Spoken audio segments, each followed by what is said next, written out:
I'm going to... So, welcome everyone and welcome to our guest speaker, Margaret O'Rourke. Before we start, we'll just do some housekeeping. Please, can everyone switch off their mics? Questions will be answered at the end of the session and the session's going to be recorded. It'll be on our CSA members area. So we are privileged to have Margaret, as I know she has a really busy schedule, so thank you, Margaret.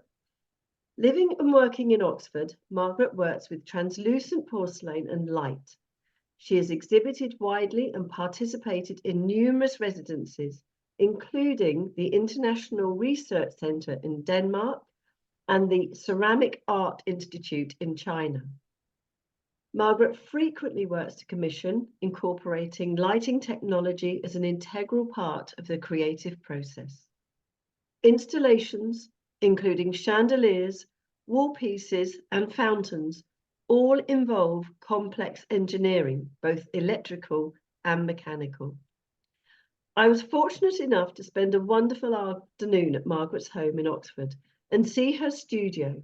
And as one of the UK's renowned ceramicists, Margaret's wealth and generosity of knowledge is to be treasured.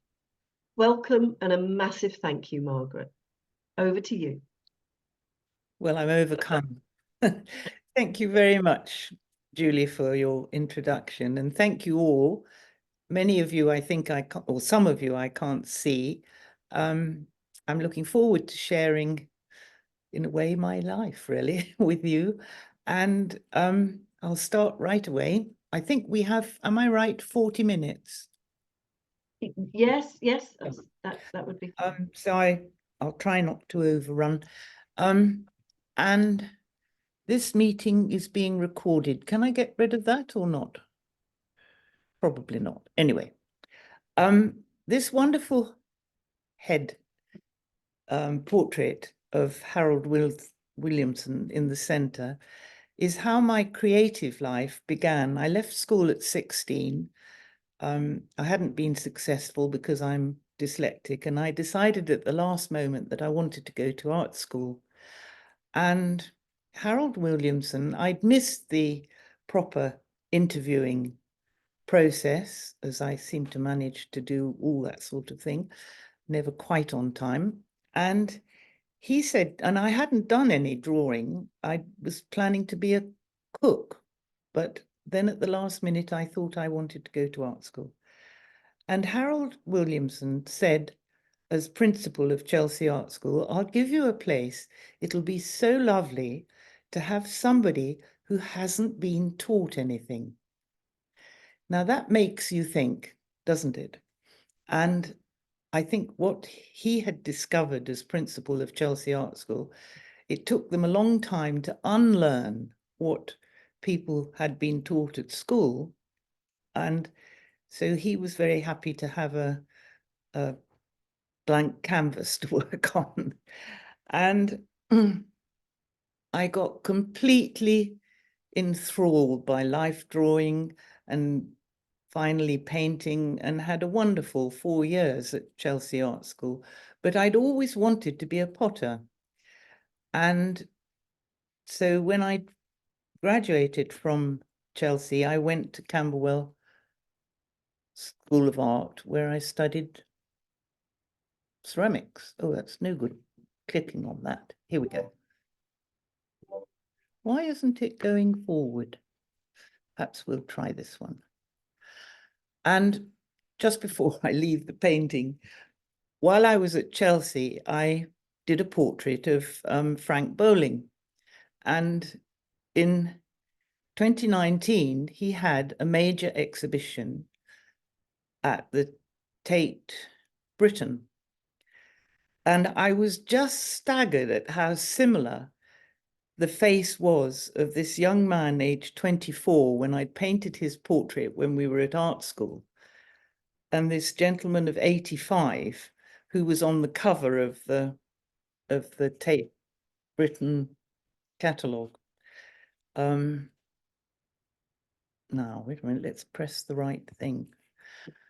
These are the wonderful teachers I had at Chelsea Art School. Prunella Clough, some of them, Prunella Clough, Jack Smith, and of course, she's disappeared. Sorry, I'm not doing very well at this, but I'm trying. You all know who this is, Liz Frink. She's only just peeping round the side of your faces, but Liz Frink as well. We can see her completely, Margaret. Don't worry. And so when I left Chelsea, I went to Camberwell, and how lucky was I that it was the first year that Lucy Ree had started teaching at Camberwell. So I mean, we are all made up of the fortunes and probably some misfortunes of our past, but how many students now have the opportunities that I had when I was young at art school? And it's not very many. And it's a great, great shame. So when I left Camberwell, Lucy Ree said to me, well, Margaret, if ever you want anything, come and see me. Well, I got married a week after I'd left. I mean, we planned to get married a week after I'd left. And I worked with my husband then for 15 years in the catering business, and we had 2 children. So I didn't start my life as a studio potter until I was 40. And at that time, I continued to make what I'd learned to make when I was at Camberwell. But as time went by, a few years, I felt that I could do those things and that there must be something else. And I was with a painting friend who I held up a porcelain bowl against the sun to to show her how exciting it was that it was translucent, and wiggled my fingers for her to see. And that was when I thought, why don't I incorporate light in porcelain within the porcelain forms? It was very difficult to start off with, for several years actually, to discover ways of throwing the porcelain thin enough to be translucent and tall enough to hold a light bulb. In those days, there were no small light fittings. And I learnt to reform the clay and just looked for ways of creating the work as thin as I possibly could. So I made tools out of packing case wire and clock springs, and I only had an electric kiln until I started to share a reduction kiln. And for those of you who know about clay, but perhaps not about the translucency, this was one of the first pieces that I took to show Lucy Ree. And as you can see, one side is reduction fired. I've done something here. This blue color is the porcelain under reduction, and this side is under oxidation. And that happened because at the same time I was making large stoneware bowls, and it took the flow of the the flow of the air inside the kiln was changing the atmosphere. These other pieces are all fired in an electric kiln at that time. And I was experimenting. I never thought this sort of thing would stand up in the kiln, and it did. And then I was really incredibly lucky to meet Ryoji Koye. Some of you may know of him. He was the most wild man, but the most incredibly generous and lively ceramic artist. And he invited me, as he did with many young people, not that I was that young then, to go to Japan and work in his studio. So there he is here with one of his sculptural pieces outside the museum in Tokonami.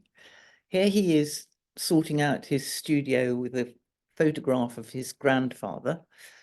Here he is in Oxford giving a demonstration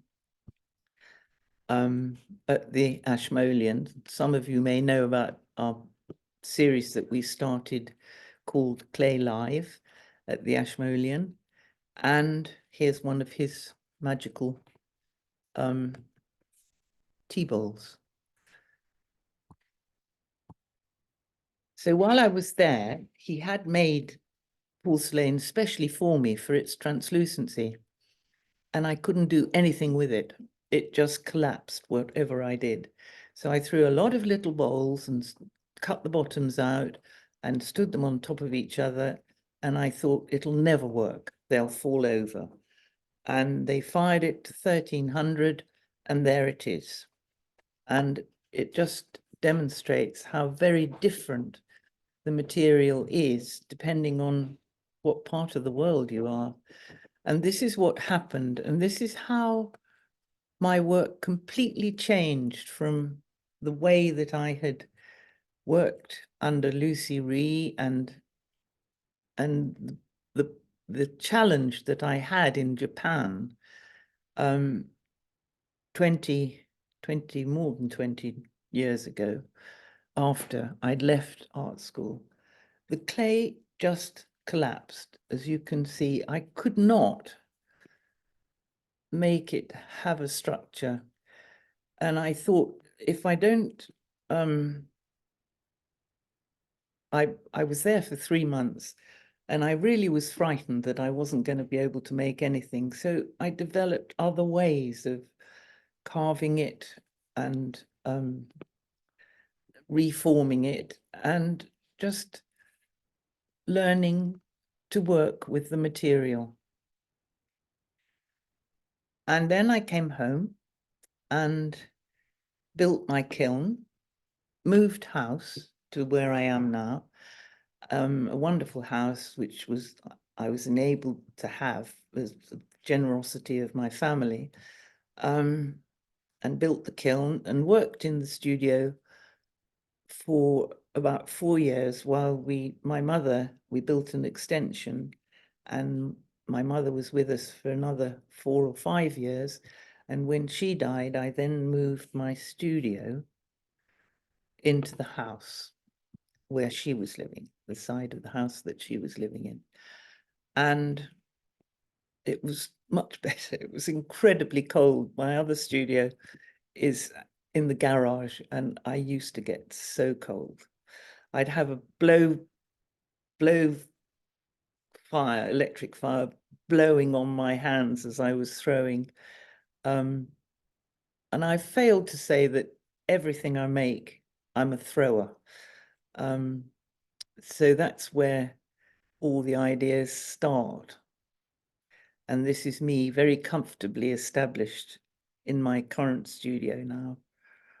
And when I came back from Japan, my work just was completely different. I had a completely different attitude to what, well, it was an exploring journey, really, of what I could do and what would happen. And each time I made something, I discovered how the light changed. So working with the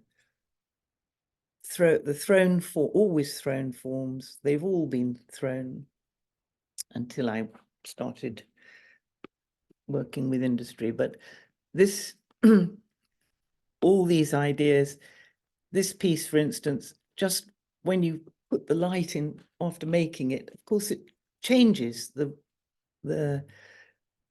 during the firing, the work moves, but because if you join it very well,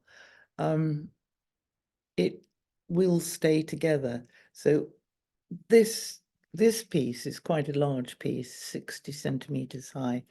But so these are each panels with a rod, 3 main steel rods. So this is quite a, sorry, somebody's sneezing in the background.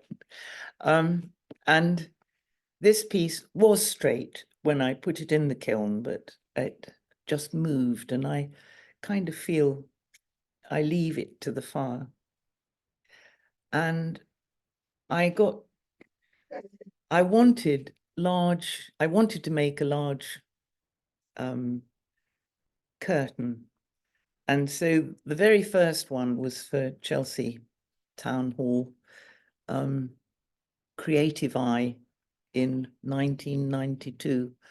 And I made a sort of huge box and hung suspended glass rods and hung these large pieces down it. And that was the first one. But many years later, a client wanted me to make a chandelier for her hall in London. And when I got there, I saw this window, a corridor, very, very smart flat it was, with this window, and which had smoked glass. And I said to her that the ceiling's not low enough for me to make a chandelier, not high enough. And why don't I make a curtain, a porcelain curtain? So I did actually throw all these pieces, quite crazy, really. But this is it during the daylight. And then at night, we'd put electrical light in the window, the bay window. And so she had quite an interesting installation. I forgot to mention that this came first, which was a commission in the Hempel Hotel in London. And that was on the same principle as this, with glass rods suspended. Crazy. So this is how I devised a way to make these pieces. And by throwing a very thin cylinder, and then cutting them up into small curves. I'd cut this one into 3, and then I've decided to join them in that section because I believed that would help to make it stronger. And it also made them interesting. And by making them that narrow, it meant I could throw them really thin. But of course, they needed to stay the same. So I then made a lot of little supports for them to go in the kiln. And I put this one in just to give you an idea of how complicated it is to install these kind of things, because I never want to see any construction. I don't want to see any wires or anything. Unfortunately, we still have to see a wire in most cases, but not in sculptural things. I was invited to go to Australia for an exhibition and give a workshop. And for anybody who's been to Australia, the sort of harshness of the desert and the way that the most beautiful things grow in just sand is amazing. And of course, then all the cities around the edge. And I arrived in Perth and then flew over and had another exhibition in Sydney. So I had the opportunity to look down on the centre of Australia for many hours, flying from one to the other. And the pinnacles, if you've ever heard of them, are on the Perth side of Australia, where the wind comes from whichever that ocean is called and blows harshly for millions of years. And these extraordinary sand compressed rocks, they look like rocks, but they're not. They're actually where trees thousands of years ago, their roots went down and down and down into the sand and compressed the sand so tightly that they've left, and then the wind that blows from Perth to Sydney, sort of moving Australia over, has moved the sand away and left these shapes. So that somehow grew into the work that I made when I got back, which, well, there's one, but I made quite a large series of those using the throne form. And by that time I'd managed to, they'd had smaller lamps inside, so I could make more small pieces. But with this one, as you can see, the light does its own thing inside. This is a wall piece, and it's very exciting. And I started to throw these, what I call pods, which did originate from my being in Australia, but have grown into quite a lot of things now.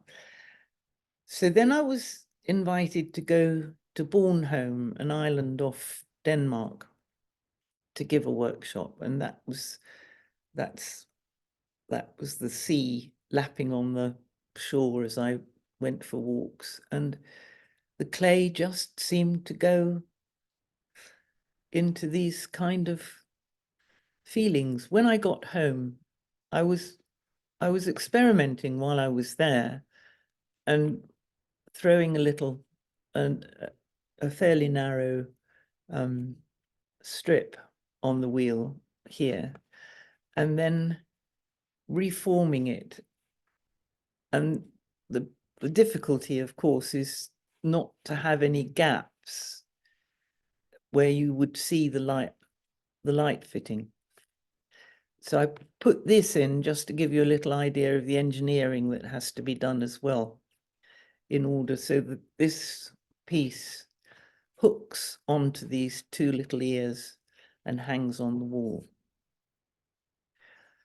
I was very lucky to be offered exhibitions at Gallery Besson, which some of you may know. Anita Besson is no longer with us, but while she was there, she showed my work. And for my, I think the first exhibition I had there, I made a fountain, and this was quite high. This is 52 centimeters high, and then the water spurts up. Utterly crazy. I had steel tray made for the water, and getting the pumps to work and everything was a nightmare. But this water piece is just a lot of rings and joined. Where you see the shadow, that's where the one underneath joined the next one. And when I put it in the kiln, it did stand up straight, but it was much more exciting when I opened the kiln door and it had a movement. It had moved itself. It's like the process takes over in a way. I feel almost I don't really do very much. It just, the material and the process makes it happen. This preceded this one. It's a smaller piece, but I was rather fond of the way it all fell. It draped, as long as it's been really firmly joined when it's leather hard, it doesn't separate. They just move like our bodies, I suppose. And then I was offered to do the centerpiece at the Fine Art and Antique Fair. So they wanted a bigger arrangement. So I made 4 more fountains to go around the edge. And that was a nightmare. They built a huge stand for it just as you walked in down the steps as you entered. And I just managed to crawl out from underneath as the first people were entering the show. And I just managed to get all the fountains working. I wouldn't be able to do that now. This is another piece. I had intended to make this into a wall piece, but I found that hanging after they were fired, it didn't work as a wall piece, and they just magically happened to fit inside each other. So that meant finding a way to make a metal support onto which I could put the lights. And so this was for another exhibition at Gallery Besson. And quite a few years later, I had somebody wanted to buy it. So we had my homemade frame at the gallery. But when a client wanted to buy it, I had to have a professional support made for the pieces. And they suggested we used a television bracket, which we did. And finally we installed it in the client's home. And this is I was made visiting creative fellow at Wolfson College in Oxford. And my first exhibition that I gave as their creative fellow in 2000, I put this piece in and they bought it. So I'm very, very lucky to have actually now 2 pieces in Wolfson College. And they made me an honorary member, which has given an interesting dimension to my life, mixing with academics as well as, and that's where I met my partner 20-something years ago. And so, I mean, I'm not an academic. I'm absolutely nothing like that. I'm purely sort of just a nature person, a natural person. But it's been interesting to meet a different kind of mind. And the one on the left was the first 2 that I made. And at that time I was using slate bases to hide, to hold my pieces. And this is a wall piece of the same type of piece. And this is just to illustrate how the heck I get it to hang on the wall for this one. And then in 1999, I had a wonderful article was written in the World of Interiors, and I had so many replies. I realized I could never make all that. So I thought, well, I should design for industry. And I got a grant from the Craft Council to research designing for industry, and found the factory in Stoke-on-Trent and went to visit them, and they agreed to have me for 3 months and teach me how to make molds, which I hate doing.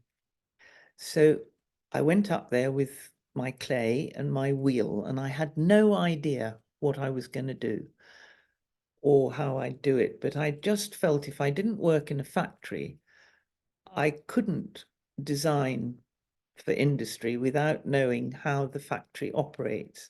And I had a wonderful 3 months at Wade Ceramics where they taught me how to make molds. And I had this little studio next door to where they were making molds, and I threw this large piece that wasn't going too well. And when a piece isn't going well, you know you can never really make it work. So I thought I'm going to cut it off because it was quite big. It was sort of about that size. And I thought, well, if I don't just cut it up straight, what happens if I just cut at an angle?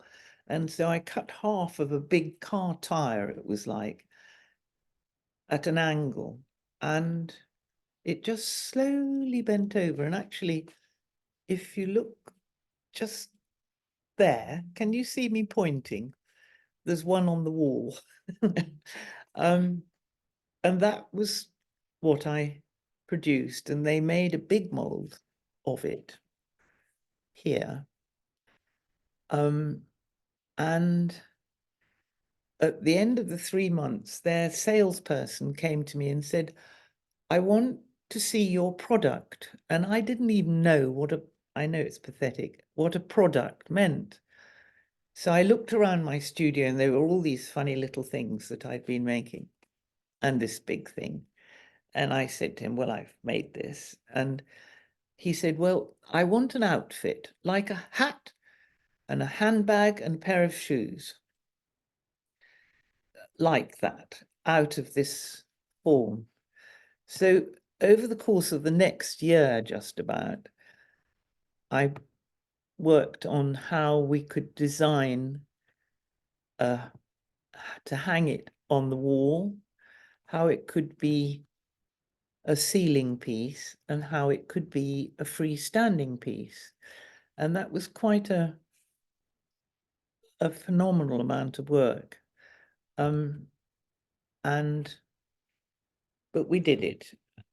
And it meant that one form could be manufactured and create 3 different products. And then I was invited to go to China to work to collaborate with Jackson Lee, who runs an international ceramic center in Jinggagen, which is the world famous center for porcelain. I wanted to go to China because I thought I wanted to find out what this enormous country that was taking over the world was about before I was too old to travel. So Jackson Lee wanted to collaborate with me to experiment making porcelain lighting. And so this is the very first piece that we made. I had to think quickly of how to get a form that we could experiment with to see how translucent and how it would work. And so they cut down a bamboo tree and cut it in half, and I had 2 assistants, and they made a mold of it, and we started to cast, and we ended up making, just as I was leaving, they engineered, they did the light, fixed the lighting, and we had a wall piece, which may still be up there. I don't know. But as I'm sure many of you know, anything can happen in China. And we made a small, with two of the molds, which I joined together and set them offset the sides so that you wouldn't see the cast light, the join where the mold separated. And I have to add this because it's so mind-blowing to see these potters throwing together these enormous forms. And as you can see here, this is really little me. There's no photographic tricks here. these pots were probably 4 times the height of myself. So China was a great experience, and opened my mind enormously. And I was very lucky to have been there. But coming home, I wanted to manufacture my, what I call moonlights, that I'd been throwing quite a lot of. And so this is how, just reforming it to make it come alive. And I would say that although it's donkey's years since I was in Japan, this spirit of exploring was given to me really by Ryoji Koye. Oh, sorry. And so this is a hand-thrown one. These are early ones before I started to manufacture. And this you could suspend across a room or over a table or what have you. And that was quite an exciting bit of engineering that electrical engineering that I learned how to do. But as a result of having these horizontal lights, I thought there must be a way of hanging them vertically. And so eventually I worked it out. Usually ideas finally become concreted when I'm in the bath. I find that a wonderful place for working out problems. And so that's my vertical piece. And now we've manufactured in Stoke-on-Trent one of these forms, which I'd thrown. And luckily, the throwing marks just hide the line where the mold opens. And this is the factory discussing how they will make it. And so we now can manufacture and have manufactured my pods. And I've made a mold myself for the base to make a freestanding one. I became a diver when I met James, and the feeling of weightlessness and other forms just began to grow into what I was making. It's never realistic. It's allowing the clay to move in different ways, and experience changes the way you feel. This was a project, I'm getting on for time, aren't I? Better hurry up. This was a project when I was in Denmark with Royal Copenhagen, and they wanted a quick installation in their showroom. So I chose one of their vases and made it into a light with the help of their amazing craftsmen.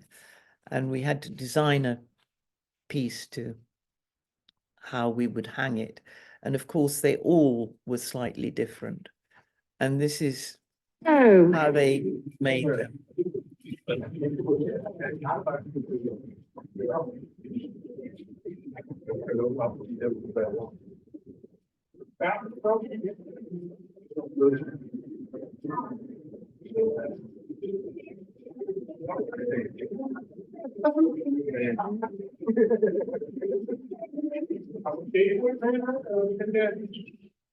It's the spirit in a factory that I really enjoy.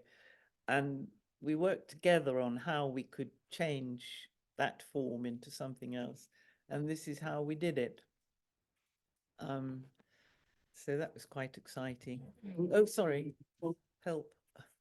What's happened?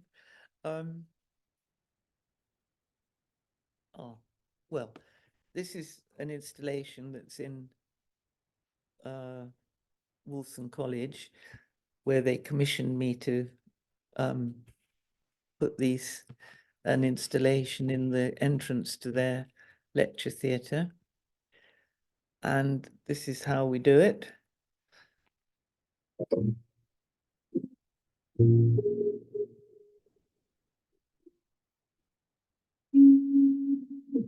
And we ended up having to, this is the whole length of my sitting room, laying out on the board, then cutting the holes. The electricians installed the electrics, and then they built a false wall. See what that funny. I use a blowtorch just to firm the clay up enough so I can handle it.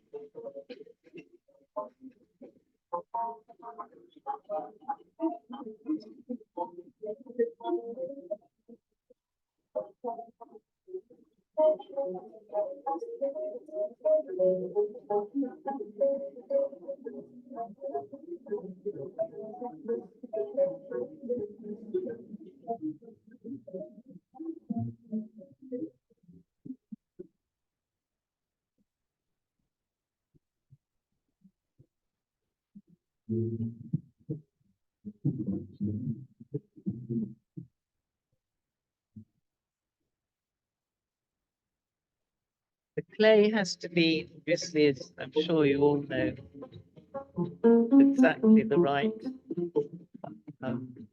moisture content in order to move it and to join it.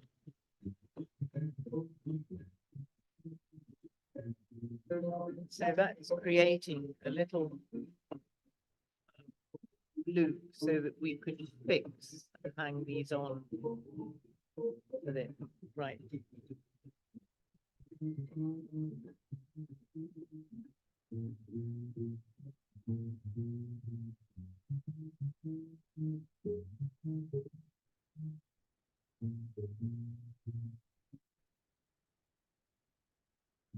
Oh no, I don't quite understand why. So this is how we do it. I've collaborated with a Finnish weaver. I must hurry up. She is the most amazing. This is a loom that she developed herself. When I first met her, she was weaving paper. And that's when we thought of collaborating and incorporating. She weaves fiber optics and stainless steel. And we decided to incorporate porcelain and created chandeliers. And this is how I make them. And there she is with the finished chandelier. So we collaborated flying between Finland and England, and then the piece was shipped out to California in the most amazing building. So I think that's it. And thank you very much. I'm sorry I've taken too long. I'm ashamed of myself. Thank you. Now I can't hear anybody. Thank you. Can you hear me? Yes, I can. Yeah, thank you very much. Very interesting. I studied ceramics as part of my course in Cheltenham Art College. Oh, yes. But the other thing I did was textiles, which I sort of carried on with, but I never learnt to throw. That Oh, was a shame because my mother was a potter and she used to throw, but she also made molds herself, which was weird. I've still got one or two of her pots. lovely. What clay did she use? Well, thicker than porcelain, I think. Yeah. I mean, yeah. It's a wonderful. That was Thank you. Really. Oh, sorry, go on, Shirley. Thank you so much, Margaret. That was such an entertaining talk. It's blown my mind about with your persistence of everything that you've done and how you've evolved and tried out new collaborations and learned from people. So we're going to have a few questions now. If you're okay to answer a few, is that okay? I'll do my best, yes. Okay. Has anybody got a question that they can ask? I can't see all your faces, so you might have to put your videos on to put your hands up. Yay, we're getting people. There's quite a few shy people not putting their videos on. Hello, Karen. Okay. Anybody want to kick off the questions to Margaret? Do they know how to put their videos on? Do you know how to put your video on at the bottom left-hand corner? Mine's at the top, actually. Oh, is it? Yeah, I don't know why. It never has been before. What you can do, sorry to interrupt, but if you go to reactions, I think you can say if you want to raise your hand. Reactions. I think that does it. I can't see reactions. Oh no, maybe not. I might be wrong there, actually. Sorry. You might be. It's on the bottom of my screen. Okay.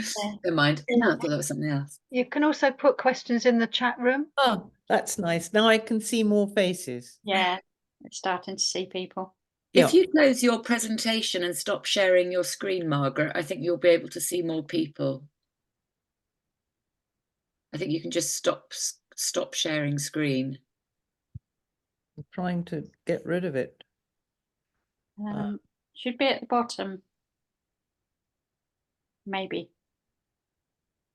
New share. Stop sharing. So down the bottom, middle bottom, it says share screen. If you press that and stop sharing it of your Zoom page. But don't worry too much. It's just so you might have been able to see more people. Thank you. Okay. I've got a question. Oh, good. Pick it off, Anne. Well, it's actually less a question and more just impressed by how much you've had to learn with the presentation of everything and the sort of the engineering side of it. You know, with a lot of the pictures you had a drill in your hand or a metal saw or something. I mean, it's very impressive and quite bewildering how many skills you have to learn alongside the actual ceramic bit. Well, it was always the question that I didn't, it was only about the clay. I never wanted to be anything but a potter. But once I'd gone on the road of translucency, which I don't know whether I'm ever going to get off it. I'm sort of wondering now in my later life whether I won't go back to throwing with stoneware. I may do. I don't know. It's a free point at of my career now. I'm not working for exhibitions or anything like that, and so I can do whatever I like. And but I sometimes, I mean, to be truthful, if I'm really honest, I've spent much more time on sourcing and making the engineering part of it, far more time than I've had sitting at my wheel playing with the clay, which is what it was all about. So it's been an interesting adventure, but I would rather have been able to do it all with clay, but I never had the money to pay. And also I needed to be the person who designed the structures to hold the pieces. Otherwise it would all be too clumsy and I didn't want that. But thank you for spotting it. It was a struggle. Anybody else? Yes, Karen. Yeah, do you have a favourite porcelain body that you work with in this country, or do you have one that you have made up for yourself? Well, it's a long story, but I'll try and be very quick about it. A sculptress, potter, Audrey Blackman in Oxford. Many of you will probably know of her. She isn't alive anymore, but she used to make little ballerina figures that stood on the windowsill and the light came through. And the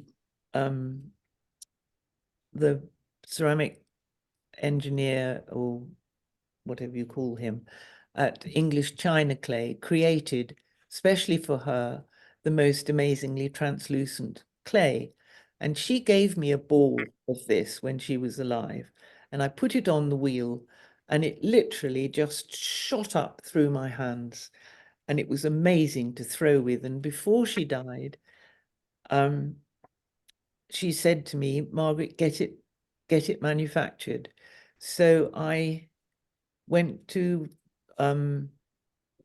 Valentine Clay, and they agreed to manufacture it. It's called Audrey Blackman Porcelain Body, and that's the clay I've used for the last 40 years. Well, just about.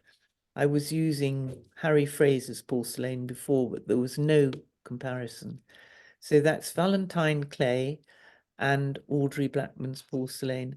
They now, I see on their website, are producing lots of different clays, porcelain bodies, but I don't have any intention of changing because it's just such a wonderful material to play with.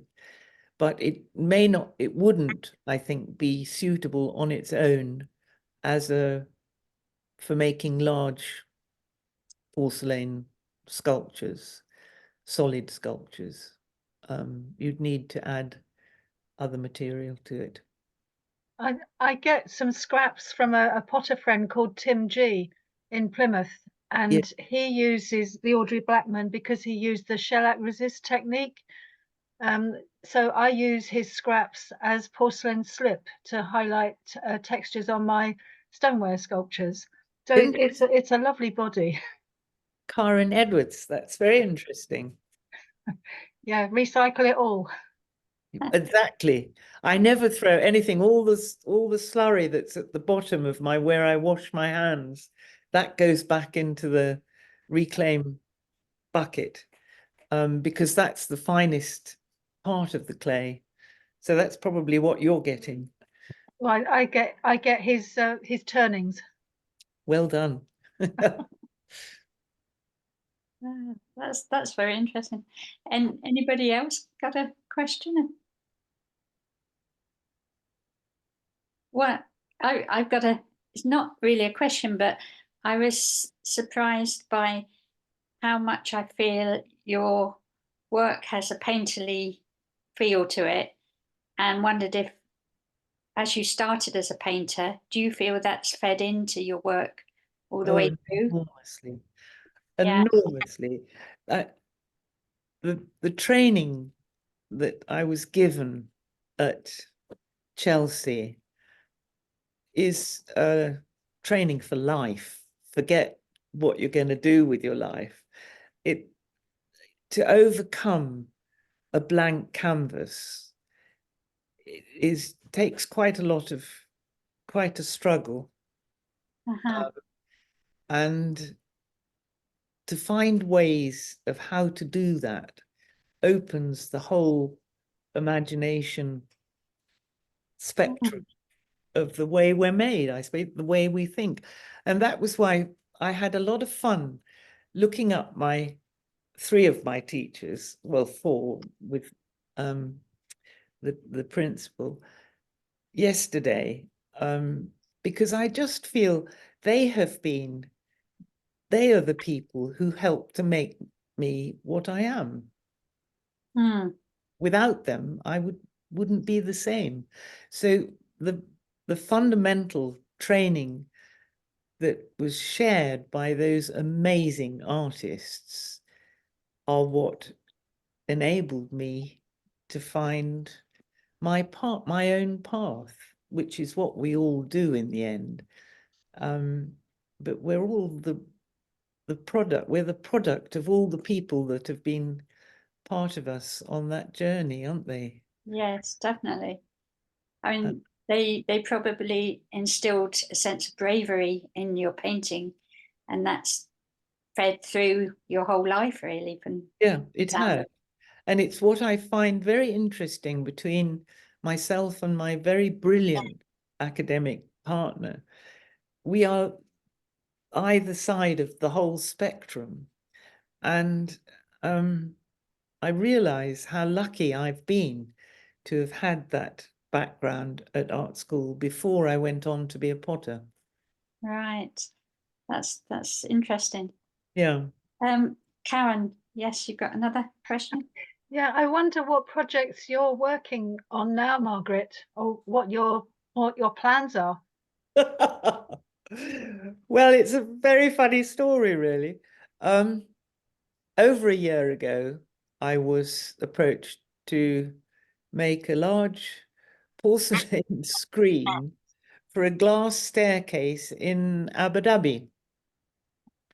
And so the program started, and I got the funding for the research. And for that, I made mold. I threw huge circles and cylinders and made molds and found a small factory in Stoke-on-Trent who would be willing to produce this. And we're still waiting a year later for the final confirmation with half the full cost of producing it. And so I don't know whether it's going to materialize or not, but the the interior design company that approached me agreed to upfront the cost of having all the molds made that the factory needs to produce this it's 7 meters high, and I can't remember how wide, but it's a huge affair. And they're all simple. There are 3 simple forms, cylinder panels that just hook onto a metal rod, but we don't know the dimension of the metal rod yet, so we can't finally produce it, and we haven't got the money to finally produce it yet. So that's on the back boiler, if you like. And so now I'm free to make all sorts of little things that I've wanted to make for a long time and haven't had the time to do. So I've made a rather bad sign for our front, to go on our front gate in stoneware. And I'm planning to make another one for my sister for her new house, which is you'll see it if you come to visit, I hope, if they work. They're not fired yet. Silly things like that. But I'm getting on now, and I don't want to have any more exhibitions. I had a huge one in Finland, which I think you can see a link to on my website, which was amazing, and it was wonderfully arranged and absolutely terribly exciting to see this huge room full of my work. But I don't want to do that again. It's too complicated. There's time to have fun. Yes. And you know, even go to a few exhibitions and things. I've been tried. Well, I didn't start my career until I was 40.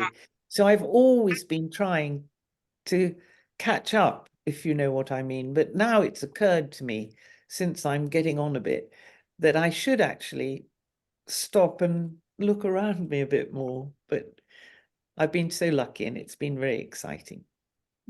Fantastic. Thank you. Thank you so much. Well, it's lovely to Is there any last question before we say goodbye to Margaret? No? Well, I can't thank you enough, Margaret. It's really lovely. And thank you, Julie, for organising and inviting Margaret.